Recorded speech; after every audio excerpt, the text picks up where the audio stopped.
Welcome to the facts and the data of the Quran. Bismillahirrahmanirrahim. Assalamualaikum warahmatullahi wabarakatuh. Sobat fakta dan data yang dirahmati Allah, Ramadan telah berlalu dan Idul Fitri pun telah sama-sama kita laksanakan, sama-sama kita rayakan dengan penuh kegembiraan dan sukacita. Namun masih ada kesempatan yang sangat berharga dan jangan sampai kita lewatkan. Dan kesempatan itu bernama Saum Syawal. Syariah mengenai Saum Syawal ini terdokumentasikan di dalam banyak kitab hadis, antara lain di dalam kitab Sahih Muslim yang bersumber dari sahabat Abu Ayyub Al-Ansari. Qala Rasulullah sallallahu alaihi wasallam, "Man shoma Ramadan summa atba'ah sittan min Syawal kana kasiyamid dahr." Siapa saja yang saum Ramadan kemudian dia mengikuti atau melanjutkannya dengan saum 6 hari di bulan Syawal, maka seolah saum 1 tahun. Sobat fakta dan data yang dimuliakan Allah Subhanahu wa taala. Nah, berdasarkan hadis tersebut ada setidaknya 2 poin yang bisa kita ambil, 2 poin pelajaran penting.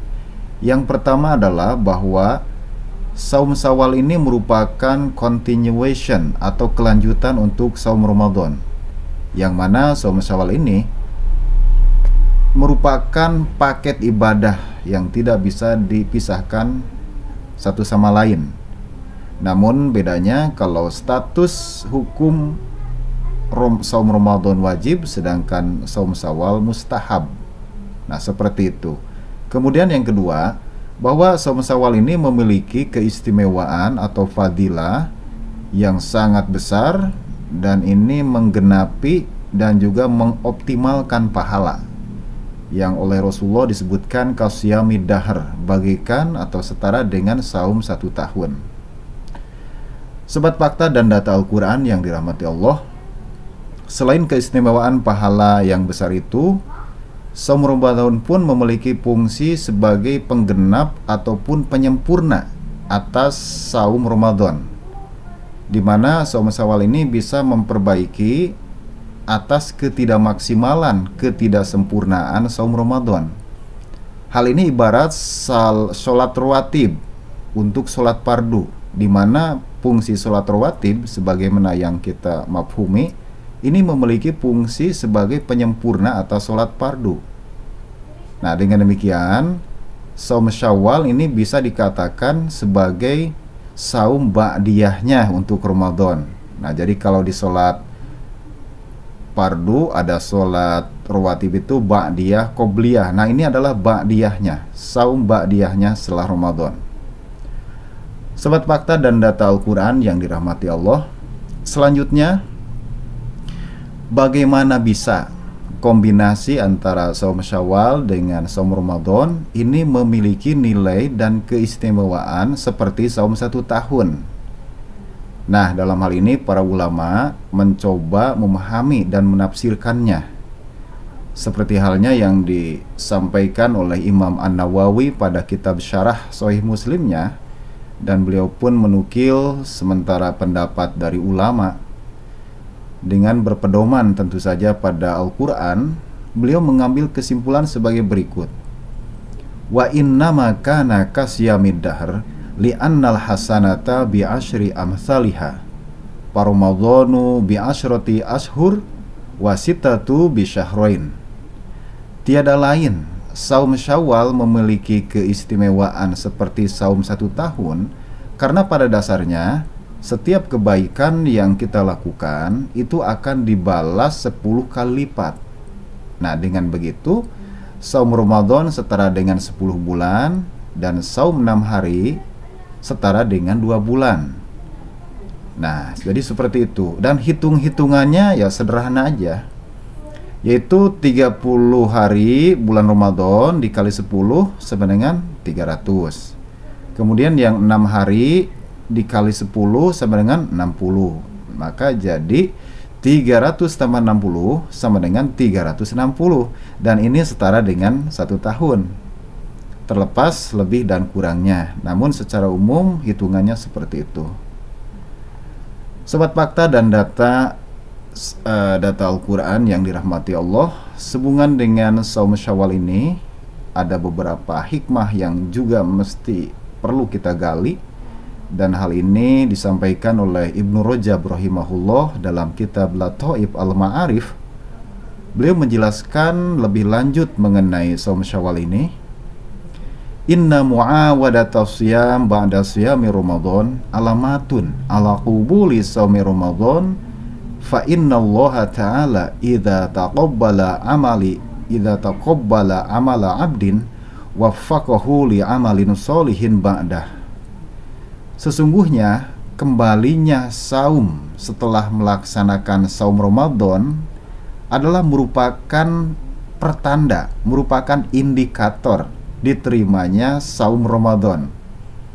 Karena jika Allah menerima amal solih seorang hamba, maka Allah akan memberikan taufik, Allah akan memberikan bimbingan, petunjuk, dorongan untuk kita bisa kembali lagi melakukan kebaikan setelahnya.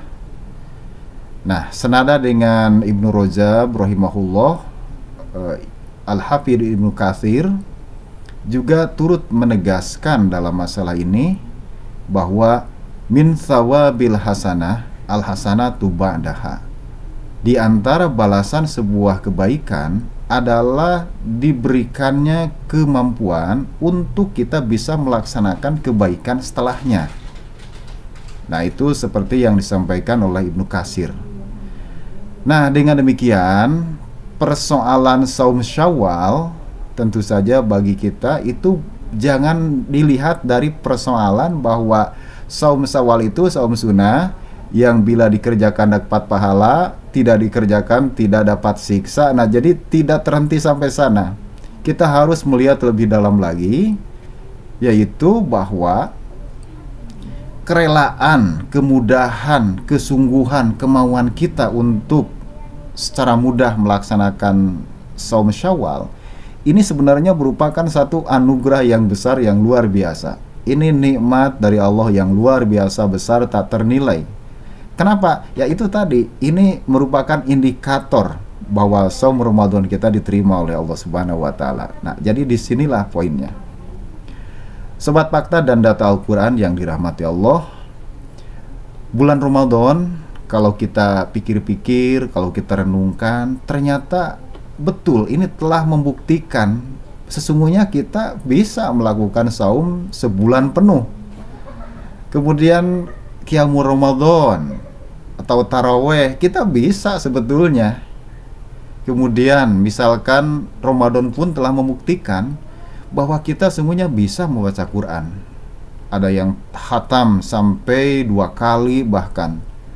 Nah, jadi di sini ada hal yang harus kita introspeksi.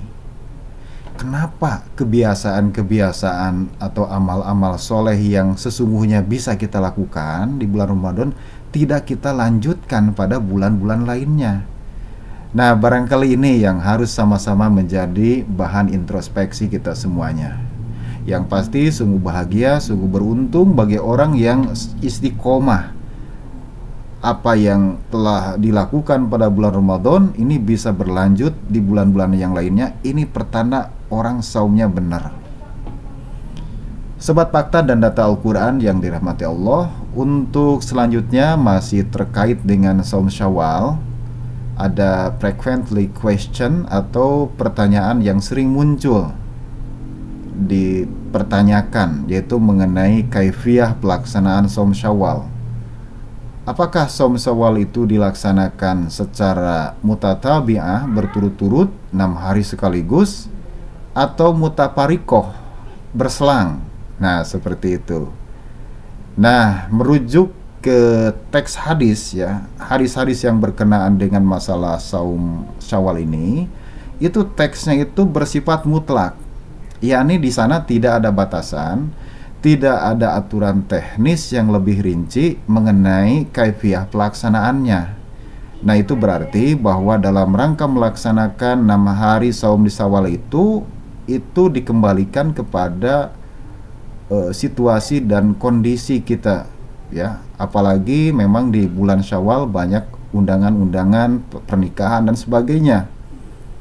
Dan kalau kita mau perbandingkan antara undangan nikah dengan atau undangan yang lainnya dengan Shaum Syawal, maka yang nilainya tidak kalah besar itu ya sebetulnya undangan itu, karena sifatnya wajib. Nah, jadi Rasul mengatakan siapa yang tidak memenuhi undangan itu sungguh telah berdosa, telah maksiat kepada Allah dan Rasulnya.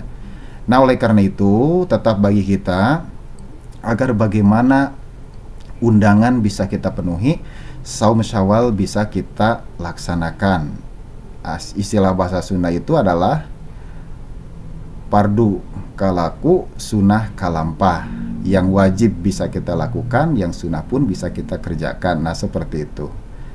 Nah, jadi begitulah pendapat mayoritas ulama juga untuk teknis kaifiah melaksanakan saum 6 hari. Jadi boleh sekaligus, kalau memang memungkinkan boleh juga berselang-seling tergantung situasi dan kondisi yang kita miliki. Sobat Fakta dan Data Al-Quran yang dirahmati Allah, rupanya itu yang bisa disampaikan untuk kajian pada kesempatan ini. Insya Allah kita lanjutkan dengan kajian berikutnya mengenai masih Syawal, yaitu mana yang dahulukan, apa bayar qadha atau Shaum Syawal. Insya Allah kita lanjutkan pada edisi berikutnya. Rupanya sekian, terima kasih atas perhatiannya.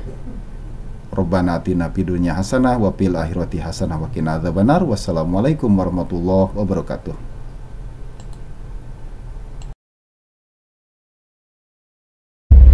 Jazakumullah khairan katsira, and see you for the next episode.